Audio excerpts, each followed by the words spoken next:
Bonjour à tous, nous entamons une vidéo de correction d'exercice sur la partie 4 du chapitre espace vectoriel qui nous parle principalement de notions de base d'un espace vectoriel. Donc on fait suite évidemment à la vidéo d'explication de cours numéro 4. Commençons avec un premier exercice où on nous demande de montrer que trois vecteurs de R³ forment une base de R³ tout entier.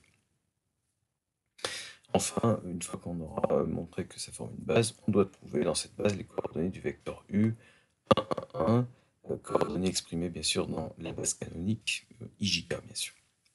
Alors on verra ça donc en fin d'exercice. D'abord, montrer qu'une famille est une base, donc on se souvient de la définition. Une famille de vecteurs est une base de l'espace vectoriel dans lequel ils sont plongés si deux conditions sont respectées. D'abord, on a une famille libre. Et puis d'autre part, cette famille engendre bien l'espace dont on s'occupe. D'abord, est-ce que cette famille de trois vecteurs est libre? Ou alors, est-ce que ces trois vecteurs sont liés par une combinaison linéaire? Une famille est libre si une combinaison linéaire de nos vecteurs donne le vecteur nul équivaut au coefficient de la combinaison linéaire, tous nuls. Donc, un système va apparaître tout naturellement en posant cette égalité au vecteur nul.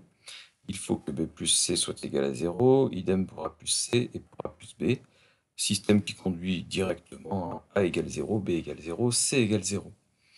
Donc, effectivement, notre famille de trois vecteurs est libre. Alors, est-ce que notre famille de trois vecteurs est capable d'engendrer R³, ni plus ni moins?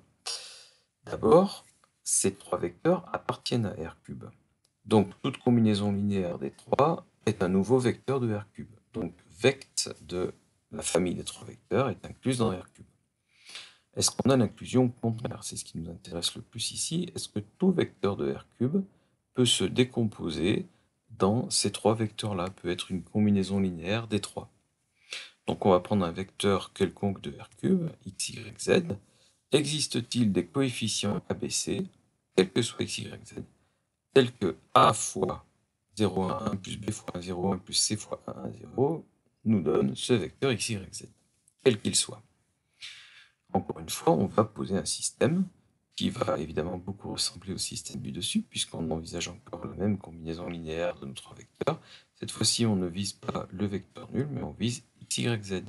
D'où un système où ces formes-là devront être égales à x, à y et à z.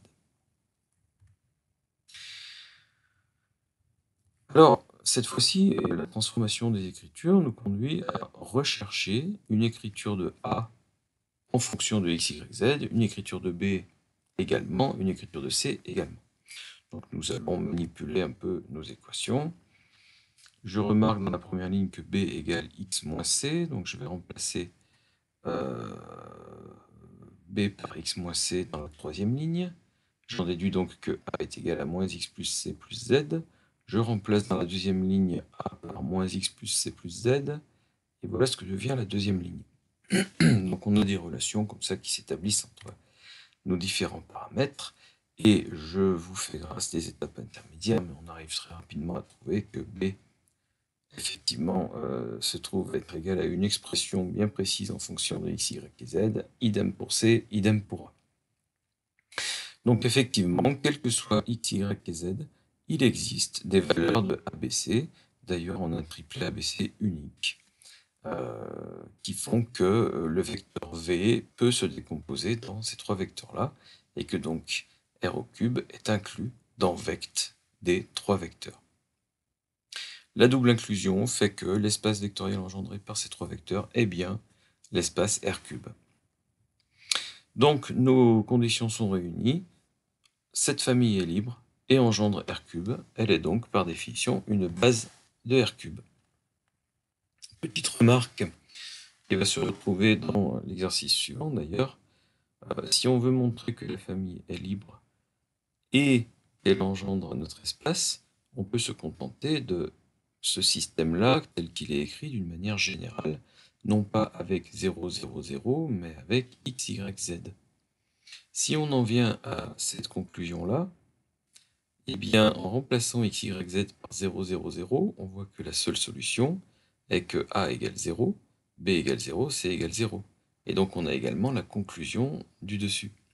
Donc si vous voulez, on peut résoudre ce double problème en une seule fois, en tout cas avec l'écriture d'un même système. L'écriture quelconque nous dit que n'importe quel vecteur x, y, z peut se décomposer avec des coordonnées ABC dans la base, entre guillemets, qui est formée de ces trois vecteurs, et que si on vise le vecteur nul, il faut absolument que A, B et C soient nuls aussi. La dernière question qui nous demandait les coordonnées du vecteur 1, 1, 1.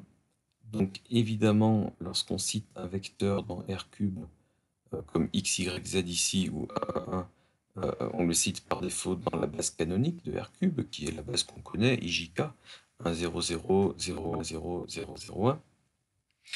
Donc si x, y et z sont tous les trois égaux à 1, et bien voici les calculs que ça donne pour A, B et C, et on obtient 1 demi, 1 demi, 1 demi pour A, B et C. Et donc le vecteur 1, 1, 1 est égal en retour à 1 demi de 0, 1, 1, plus 1 demi de 1, 0, 1, plus 1 demi de 1, 1, 0. Quelque chose que vous pouvez, après coup, vérifier aisément. Deuxième exercice, on part sur des polynômes, mais on se pose les mêmes questions. Je donne trois polynômes, x moins 1 au carré, x au carré et x plus 1 au carré. On pourrait croire qu'ils sont liés, mais en fait, on va montrer qu'il n'en est rien. Ils forment une famille libre. Et on nous demande en particulier de montrer qu'ils forment une base de R2 de x, espace vectoriel des polynômes, dont R, bien sûr, de degré inférieur ou égal à 2. Et on en profitera pour demander les coordonnées du polynôme x carré plus x plus 1 dans cette base. Alors, on va encore une fois se poser les questions de manière séparée, histoire, dans ce corrigé, de bien voir les choses d'une façon détachée. D'abord, est-ce qu'on a affaire à une famille libre? C'est-à-dire, il faut qu'une combinaison linéaire de ces trois vecteurs, plutôt de ces trois polynômes, hein, mais on parle de vecteurs au sens général, donne le vecteur nul, donc le polynôme nul, si et seulement si les coefficients de la combinaison linéaire sont nuls. Très bien, donc une combinaison linéaire donne le polynôme nul. Je me place sur une écriture du second degré, bien sûr. Si et seulement si, eh bien, on pose le système. Quel est le coefficient de x carré dans le développement de tout ça? Eh bien, ça va être a plus b plus c. Donc a plus b plus c doit être égal à 0. Quel est le coefficient de x? On aurait ici moins 2a plus 2c. Donc 2c moins 2a doit être égal à 0. Et quel est le terme constant? A plus C. A plus C doit être égal à 0.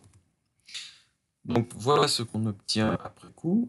Et encore une fois, en manipulant ces écritures, eh bien, on trouve en première ligne que A égale moins C, et en deuxième ligne que A égale C. Ce qui n'est possible que si A et C sont nuls tous les deux. Et si A et C sont nuls tous les deux, la troisième ligne va nous montrer que B égale 0. Voilà, donc effectivement, une combinaison linéaire de ces trois polynômes donne le polynôme nul si et seulement si les coefficients de la combinaison sont nuls. Ils forment donc une famille libre. Maintenant, est-ce qu'ils engendrent R2 de x? Alors, d'abord, ce sont des polynômes du second degré, donc ils engendrent forcément des polynômes appartenant à R2 de x. Donc l'espace vectoriel engendré par ces trois polynômes est inclus dans R2 de x. Maintenant, est-ce que tout polynôme de R2 de x peut être une combinaison de ces trois-là? L'inclusion contraire, on va voir. Donc je prends un polynôme arbitraire, ax carré plus bx plus c de R2 de x. Existe-t-il des coefficients DEF tels que mon polynôme soit une combinaison linéaire avec les coefficients DEF? Encore une fois, on va obtenir un système. Encore une fois, il va ressembler à ce qu'on a au-dessus. Alors, mis à part que, au lieu d'appeler ABC les coefficients de la combinaison, je les ai appelés DEF. Donc, je vais retrouver DEF ici dans les membres de gauche et ABC à la place de 0, 0, 0. Voilà ce qu'on obtient donc lorsqu'on fait cette identification.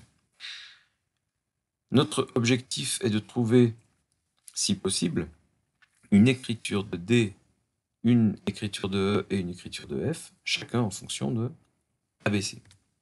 Donc, évidemment, on fait des transformations dans nos lignes, on fait des substitutions, et on va trouver qu'effectivement, D, E et F s'écrivent bien chacun en fonction de ABC, pas forcément tous les coefficients ABC d'ailleurs.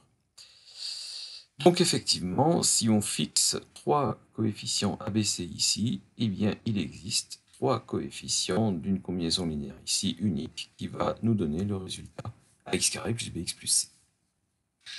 Donc on est arrivé à notre double inclusion, donc on a toujours notre conclusion que finalement notre polynôme forme une base de R2 de x.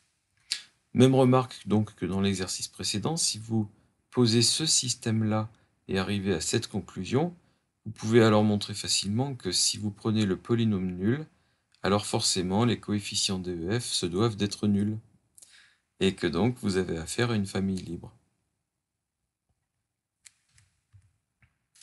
Alors quelles sont maintenant les coordonnées du polynôme x carré plus x plus 1 en particulier? Donc A, B et C valent 1 tous les trois. Il suffit de reporter leur valeur ici et vous calculez DEF. Vous allez trouver à ce moment-là que D vaut 1 quart, E égale 0 et F égale 3 quarts. Et vous pourrez encore une fois vérifier facilement que x carré plus x plus 1 est effectivement égal à 1 quart de x moins 1 au carré plus 3 quarts de x plus 1 au carré.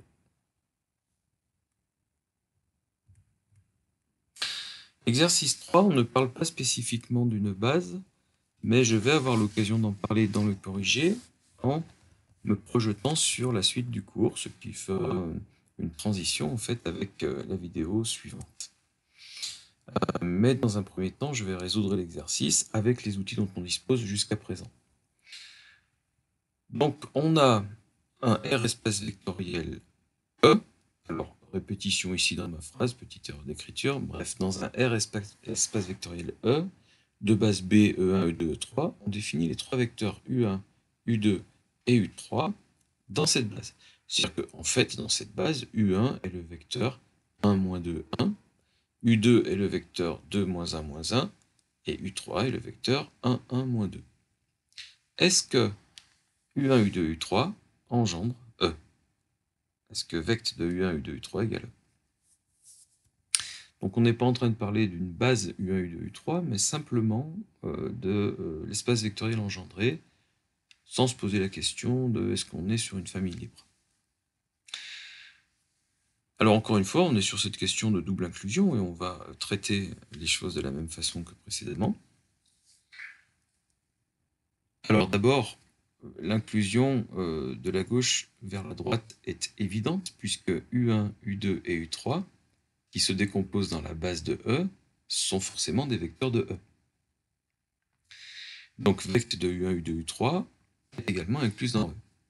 Ce qui nous intéresse le plus, c'est ce qu'on a l'inclusion contraire. Est-ce que tout vecteur alpha, bêta, gamma, donc les coordonnées citées étant évidemment dans la base U1, U2, U3, peut s'écrire comme combinaison linéaire de U1, U2 et U3. Alors, regardons ça. Et encore une fois, on va poser un système ici. Alpha, bêta, gamma est égal à AU1 plus BU2 plus CU3. On n'en sait rien, hein, mais en tout cas, si et seulement si, eh bien, par décomposition, hein, en remplaçant U1 par sa définition, U2 par sa définition, U3 par sa définition, et en identifiant les coefficients de E1, E2, E3 après simplification, eh bien, il faut que A plus 2B plus C soit égal à alpha, etc., etc. Et là, je m'aperçois assez rapidement en combinant mes équations, alors avec un peu d'intuition, hein, mais si, je vois que si j'ajoute les trois lignes, les coefficients de A vont me donner 0, ceux de B aussi, ceux de C aussi. Donc on est dans un cas très particulier ici, qui me dit finalement que alpha plus bêta plus gamma doit être égal à gauche à 0. Donc ce système impliquant cette égalité, on voit bien que il ne faut pas que alpha, bêta et gamma représentent un triplet quelconque de réel. Il n'y a que pour les triplets, et encore peut-être pas tous, hein, mais c'est juste une implication ici, mais en tout cas il faut que la somme alpha plus bêta plus gamma soit égale à 0, donc il n'y a que les triplets pour lesquels ça va fonctionner, qui peuvent être représentatifs de ce système. Donc, bien entendu, ça ne correspond pas et de loin à tous les vecteurs de E. D'accord? Donc, on a une condition très restrictive sur les coordonnées d'un vecteur de E. Donc, certains vecteurs de E vont pouvoir effectivement être combinaisons linéaires de U1, U2, U3, mais pas tous, loin de là. La réponse est donc négative. Vect de U1, U2, U3 est bien inclus dans E, mais on n'a pas l'inclusion contraire. Donc vect de U1, U2, U3 est ce qu'on appelle strictement inclus dans E. C'est en fait un sous-espace vectoriel de E. Une remarque, plutôt que d'essayer de faire des combinaisons entre les équations de notre système, on pouvait aussi calculer le déterminant de ce système et s'apercevoir qu'il était nul. Ce déterminant, donc j'ai repris les coefficients de ABC dans les équations du système, il vaut 0. Et d'ailleurs, sans le calculer, on peut se rendre compte que la troisième colonne est la différence de la deuxième et de la première. C2 moins C1 donne C3. Bref, ce déterminant est nul. Ça veut dire quoi? Ça veut dire que notre système, posé ici, possède soit 0 solution pour ABC, soit une infinité de solutions pour ABC. Alors là, on pourrait se dire, tiens, on ne peut pas trancher, on cherche à savoir si ABC existe. Si le système a une infinité de solutions, bah ABC existe, et puis point. Oui, mais un système dont le déterminant est nul peut avoir 0 solution pour certaines valeurs alpha, bêta, gamma, et aura une infinité de solutions pour d'autres valeurs alpha, bêta, gamma. On peut être sûr à tous les coups que suivant les valeurs que vous choisissez pour le membre de droite des équations du système, vous aurez dans un cas 0 solution, dans l'autre cas une infinité de solutions. En tout cas, les deux cas de figure vont se produire dans le cas d'un déterminant égal à 0. Et pas seulement un des deux. Donc, on pourrait arguer de cette constatation-là et justifier, ou plutôt le dire sans forcément justifier, que pour certains triplets alpha, bêta, gamma, il n'y a aucune solution au système, c'est-à-dire que A, B, C ne peuvent pas exister. Et dans ce dernier cas, bien entendu, eh bien, ABC n'existant pas, ce vecteur ne peut pas s'écrire comme une combinaison linéaire de U1, U2, U3. Voilà, donc c'est peut-être un petit peu moins visible dit comme ça, plutôt que d'aller manipuler notre système à la main, on va dire, hein, pour en sortir une condition qui est trop restrictive pour représenter n'importe quel vecteur alpha, bêta, gamma de R3.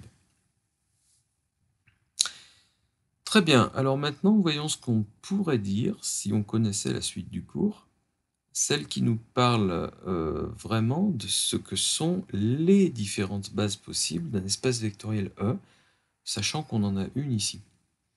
On pourrait se demander si, après tout, U1, U2, U3 peuvent être directement une base de E.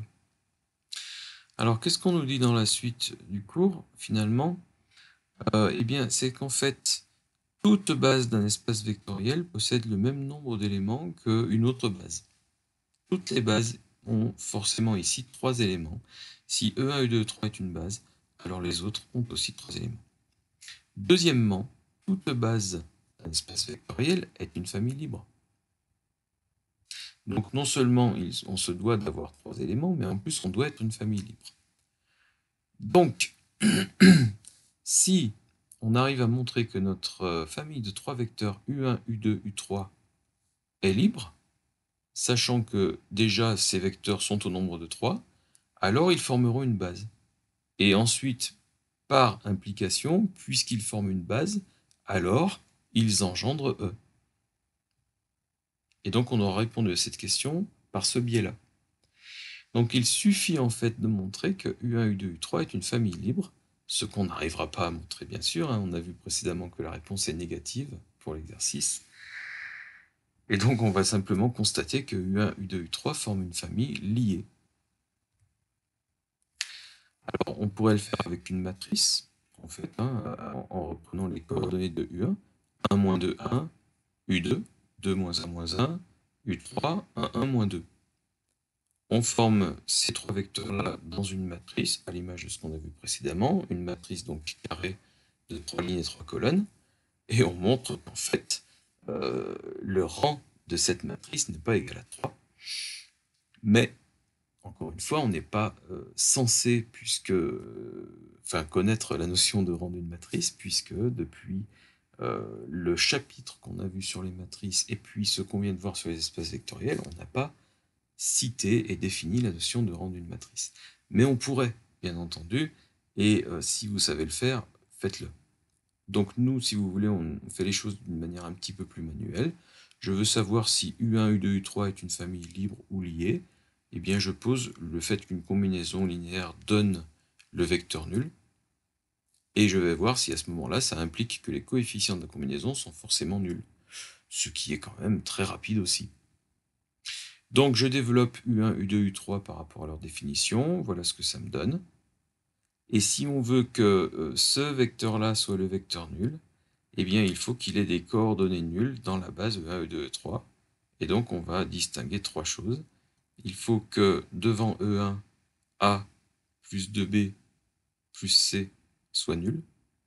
Devant E2, moins 2A plus 2B et A plus C soit nul. Et devant E3, plus A moins B moins 2C doit être égal à 0. Donc voilà le système que ça nous donne. À nous de voir s'il implique forcément que A, B et C sont nuls. Auquel cas la famille sera libre, auquel cas elle sera une base de E, et auquel cas elle engendre E. Alors est-ce que A, B et C sont forcément nuls? Eh bien, on peut tenter, encore une fois, une manipulation manuelle du système, même si ça n'est pas la seule voie. Donc je fais, encore une fois, des substitutions dans mes lignes. Je m'aperçois en deuxième ligne que je peux écrire C égale 2A plus B. Je m'empresse de remplacer C égale 2A plus B en dessus et en dessous. C par 2A plus B. Et je m'aperçois que mon système va me donner à la fin A égale moins B, C égale moins B, A égale moins B. Et en tout cas, pas A égale 0, B égale 0, C égale 0. Alors c'est sûr que si B égale 0, ça va impliquer que A et C valent 0 aussi. Mais si B égale 1, eh bien A égale moins 1 et C égale moins 1. Ou si B égale moins 1, A égale 1, C égale 1. Donc il y a d'autres solutions que 0, 0, 0. Voilà. Par exemple, donc 1 moins 1, 1. Donc la famille U1, U2, U3 est en fait liée. Et puisque cette famille est liée, elle ne peut pas être une base de E, et donc elle ne peut pas engendrer E. Donc voilà ce qu'on pourrait dire avec la partie suivante du cours. Alors, encore une fois, une remarque, si on veut éviter de manipuler le système, on peut s'intéresser à son déterminant. D'abord, on peut remarquer que le triplet 0, 0, 0 en est une solution, parce qu'effectivement, A égale 0, B égale 0, C égale 0, c'est possible, mais on le voit dès la gauche. Un système où les trois équations ont un second membre égal à 0 possède forcément le triplet 0, 0, 0 comme solution. Mais on peut aussi calculer le déterminant de ce système, et on a vu précédemment qu'il valait 0. Et j'ai donc affaire à un système dont le déterminant vaut 0, donc il possède soit 0, soit une infinité de solutions, mais j'ai trouvé une solution, donc il n'en possède pas 0 solution, donc ça veut dire qu'il en possède une infinité, et que donc il y en a une infinité d'autres autour de 0, 0, 0. Donc ABC n'est pas forcément le triplet nul, et donc, encore une fois, même conclusion, j'ai affaire à une famille liée, qui ne peut donc pas être une base de E et qui ne peut pas engendrer E. Alors, revenons sur des exercices complètement en rapport avec la partie 4 du chapitre. Je prends ici des espaces vectoriels définis par des triplets de R3, mais définis d'une manière bien précise. Ce ne sont pas à chaque fois R3 tout entier, mais des sous-espaces de R3. F est l'ensemble des vecteurs de R3 tels que x moins 2y plus z égale 0. Donc j'ai une condition qui mêle les trois coordonnées des vecteurs de F. Et puis pour G, j'ai une autre condition. Donner une base de F et une base de G, comment interpréter géométriquement ces sous-espaces vectoriels? Alors premièrement, si je regarde F par exemple, mais on a quelque chose de similaire pour G, je m'aperçois que cette relation x moins 2y plus z égale 0 me dit par exemple z est égal à 2y moins x. Ça veut dire qu'a priori x et y peuvent être choisis librement, Mais une fois qu'x et y sont choisis, z est imposé. J'ai donc finalement un espace F qui est à 2 paramètres, et donc je soupçonne qu'il soit de dimension 2 et que on ait besoin de 2 vecteurs pour définir une base de F.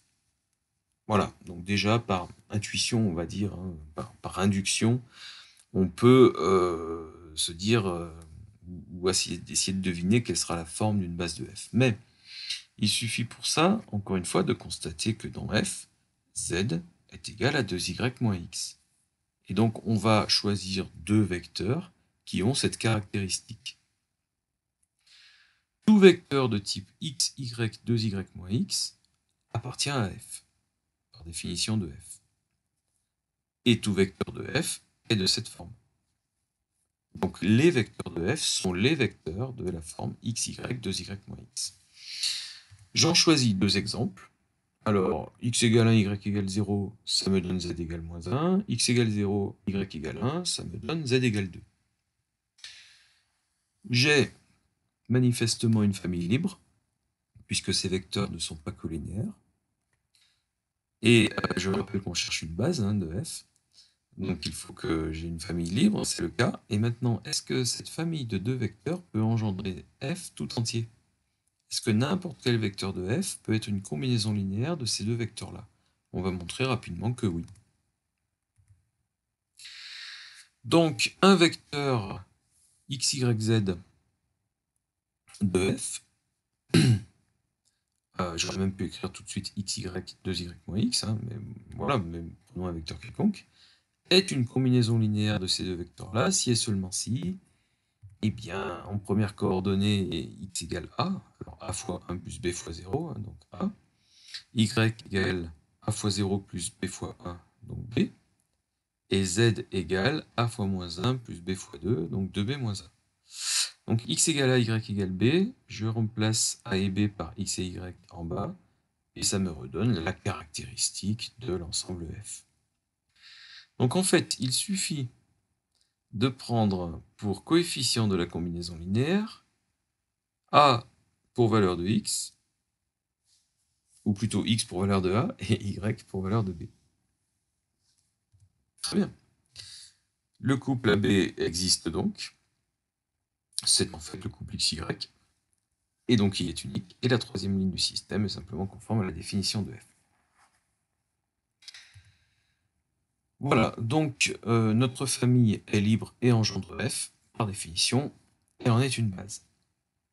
Voilà, on pourrait prendre un exemple. Si je prends le vecteur qui appartient à f, bien sûr, donc avec x égale 5, y égale 4, z à ce moment-là est égal à 2y moins x, donc 2 fois 4 moins 5, 8 moins 5, 3.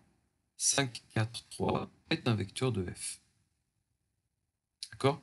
Et à ce moment-là, quels sont les coefficients de la combinaison linéaire? Eh bien, vu ces égalités, 5 et 4. Le vecteur 5, 4, 3 est égal à 5 fois 1, 0, moins 1, plus 4 fois 0, 1, moins 2, tout bêtement. Posons-nous la question maintenant pour G, et on va aller vite, on va faire des choses tout à fait similaires. Les vecteurs de G sont tels que, ce qui s'écrit simplement sans fraction ici, c'est que y est égal à 2x plus 2z, donc j'écris mes vecteurs de G de cette façon-là. J'en prends deux exemples en choisissant x égale 1, z égale 0, et donc y égale 2, x égale 0, z égale 1, et donc y égale 2. Ce sont deux vecteurs non collinéaires, donc ils forment une famille libre.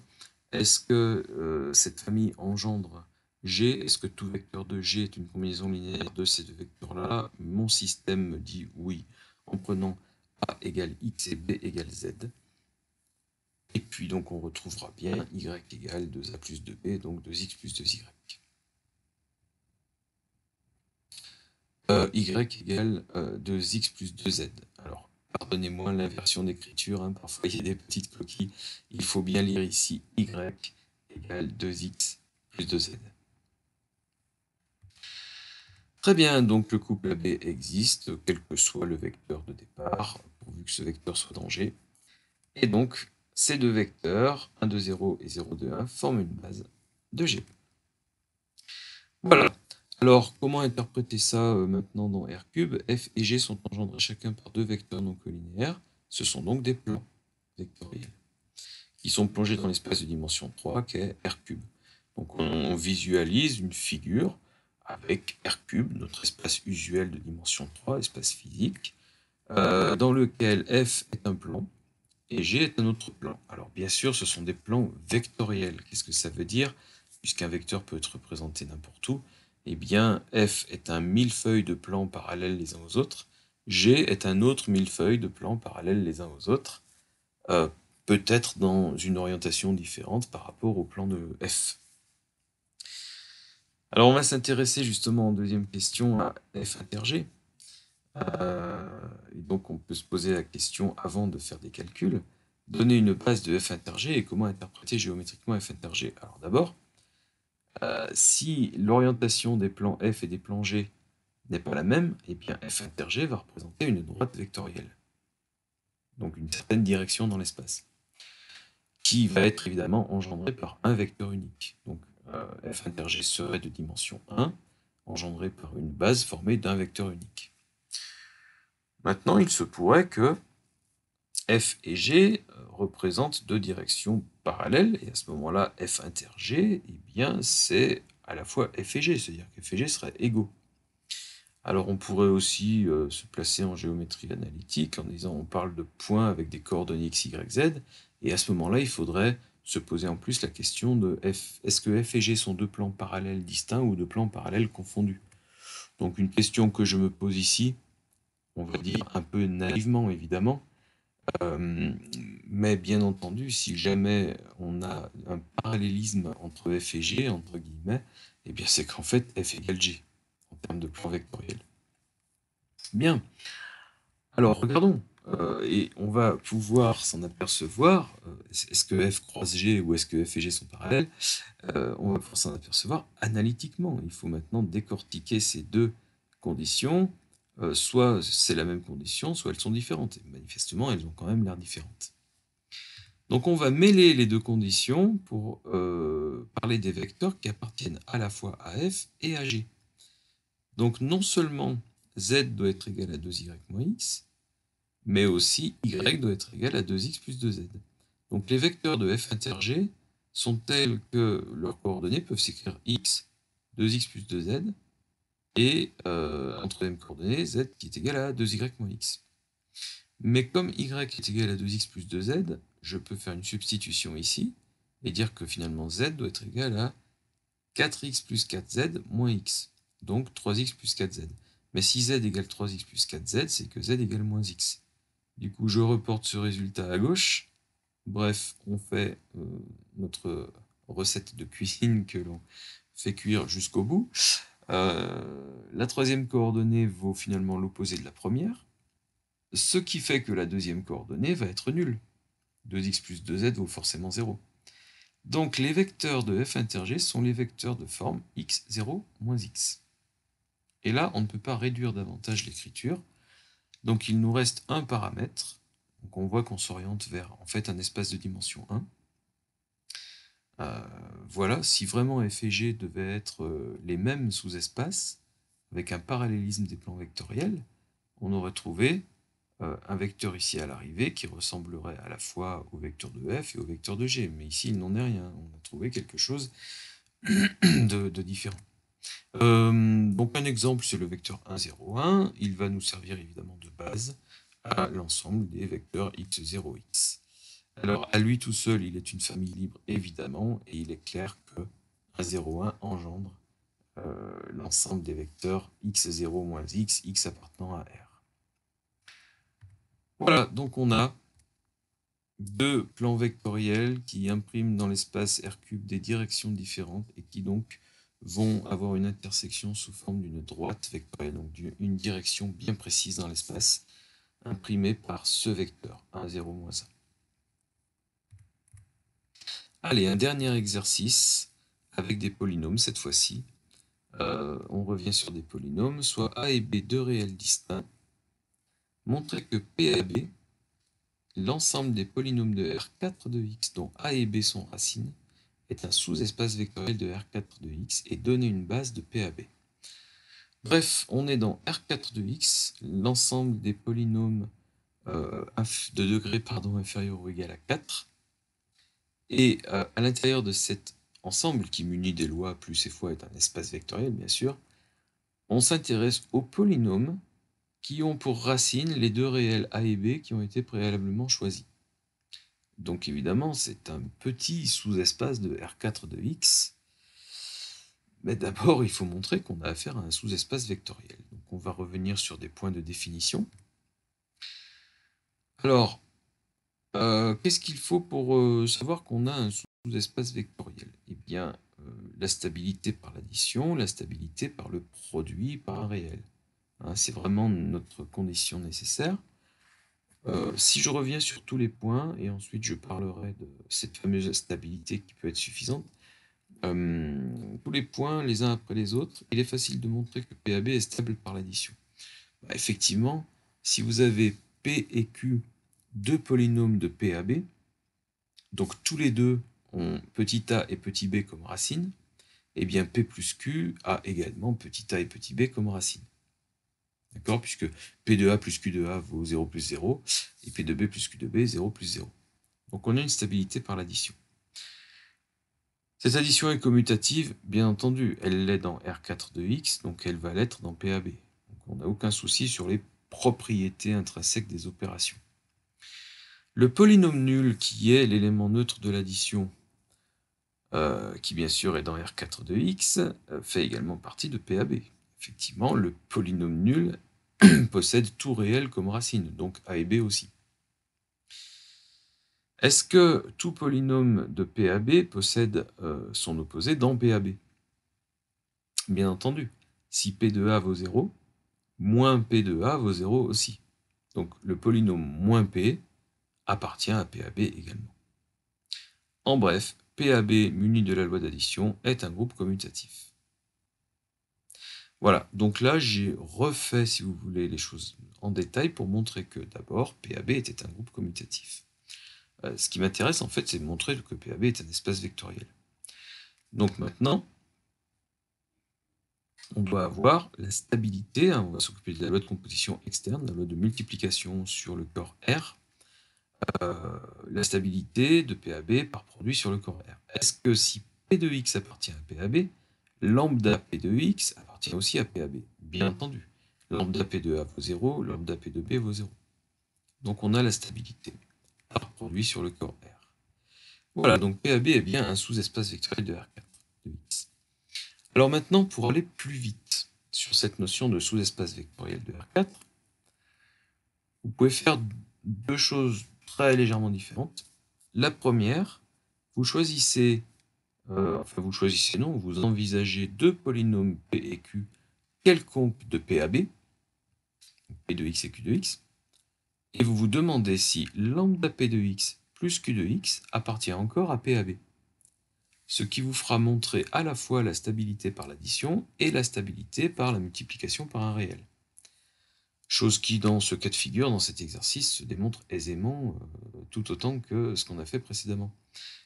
Lambda P de A plus Q de A égale 0, lambda P de B plus Q de B égale 0, donc lambda P de x plus Q de x est un polynôme de PAB.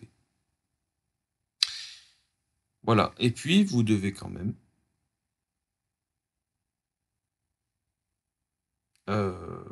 vous rendre compte que sans additionner Q de x, donc cas particulier de lambda P de x plus Q de x, sans additionner Q de x, avec lambda égale 0, eh bien vous retrouvez le fait que le polynôme nul appartient à PAB.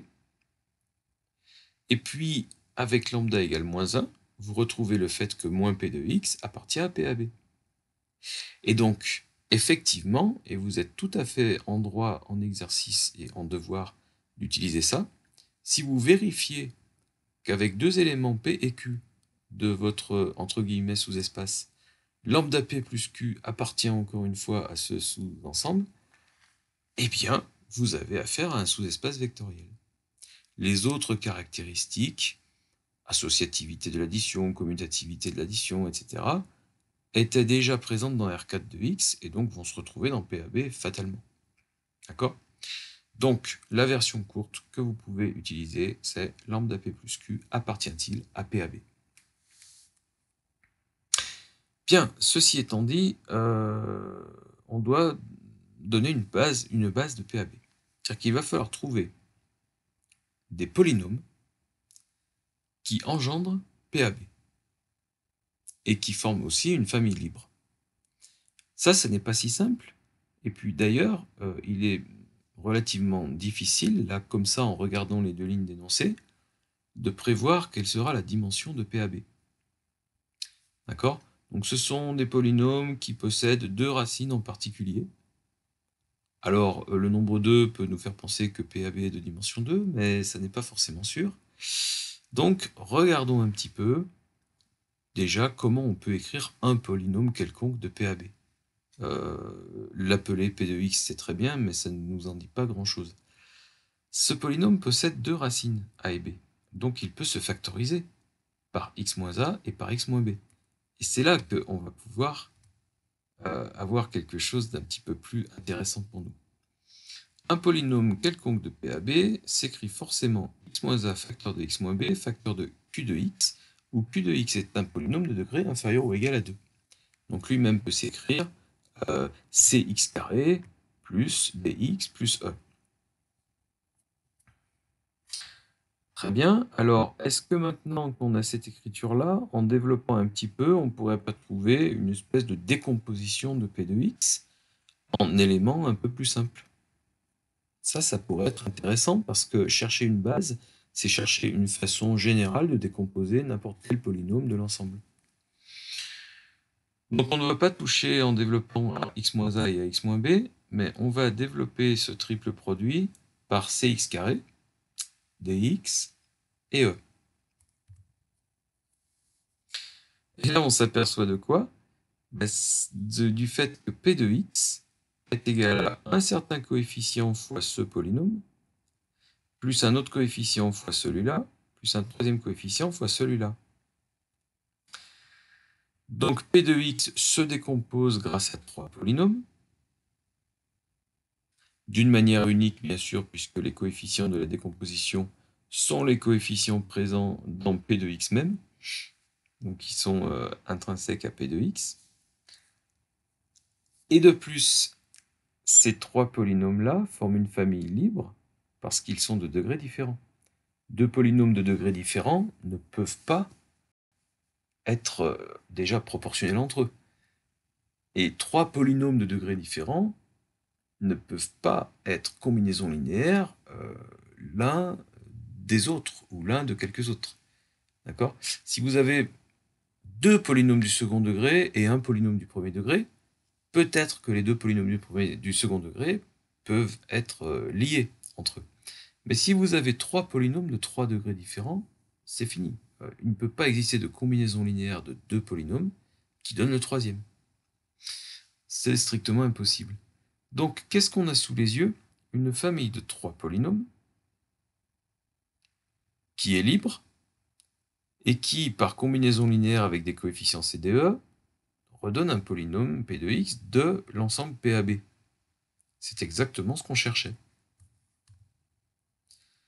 Donc, tout polynôme P de x, on vient de le voir ici, peut être écrit comme une combinaison linéaire de ces trois polynômes-là, qui de plus forment une famille libre. Donc, non content de former une famille génératrice de PAB, ils sont une famille libre, et donc par définition, ils forment une base de PAB. Ça y est, on a sous les yeux une base de PAB.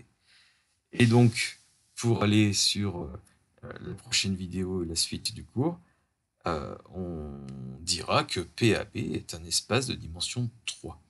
Je rappelle que R4 de X, enfin c'est pas je rappelle, mais je vous annonce que R4 de X est un espace de dimension 5. Là aussi, ça peut être trompeur.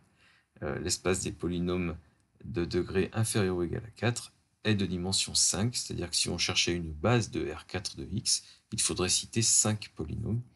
Ici, pour le sous-ensemble PAB, on a besoin de 3 polynômes. Voilà, donc on a vu quand même des cas de figure différents, des variations sur le même thème, hein, sur le thème de la base, de l'espace vectoriel engendré, liées au fait qu'une famille soit libre. Évidemment, à chaque fois qu'on a un nouvel exercice, les choses sont légèrement différentes, donc il faut être capable de s'adapter. C'est pas forcément évident, hein. On est sur une espèce de mélange d'algèbre et d'analyse. Quand on parle d'espace vectoriel, on n'est pas forcément en train de parler de vecteurs avec une flèche et des coordonnées. On peut prendre une forme de polynôme, de matrice, de suite, de fonction. Ça peut être complexe. Voilà. Donc il convient de bien s'entraîner sur tous ces thèmes-là. Très bien, je vous dis à bientôt pour une prochaine vidéo et pour poursuivre sur ce chapitre qui en fait est extrêmement riche et sans mauvais jeu de mots, nous n'en sommes qu'à la base. À